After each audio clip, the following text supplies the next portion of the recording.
ફતેપુરા લાઈવમાં આપ તમામ દર્શક મિત્રોનું સ્વાગત છે। હું છું આપની સાથે રિપોર્ટર યાસીન ભાભોર। આજના મહત્વના સમાચારની વાત કરીએ તો ફતેપુરા ખાતે પ્રાકૃતિક કૃષિ મેળો અને પાક પરિસંવાદ કાર્યક્રમ યોજાયો। આજે તારીખ 14 ફેબ્રુઆરી 2026ના રોજ ફતેપુરા તાલુકાના મુખ્ય મથક ફતેપુરા ખાતે ફતેપુરા વિધાનસભાના ધારાસભ્ય અને રાજ્ય કક્ષાના મંત્રી રમેશ કટારાના અધ્યક્ષ સ્થાને પ્રાકૃતિક કૃષિ મેળો અને પાક પરિસંવાદ કાર્યક્રમ યોજાયો હતો।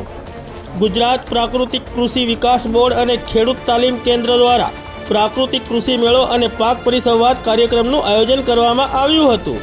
આ કાર્યક્રમમાં મહાનુભાવોના હસ્તે ખેડૂતોને ચેકો વિતરણ કરવામાં આવ્યા હતા, તેમજ મંજૂરી પત્રો અને ખેતી અને પશુપાલનમાં ઉપયોગી થાય તેવા સાધનોનું પણ વિતરણ કરવામાં આવ્યું હતું। આ કાર્યક્રમમાં ખેડૂતોને સરળ રીતે માર્ગદર્શન મળી રહે તે માટે ખેતીવાડી, આત્મા, બાગાયત સહિતના વિભાગો દ્વારા સ્ટોલો ઊભા કરવામાં આવ્યા હતા।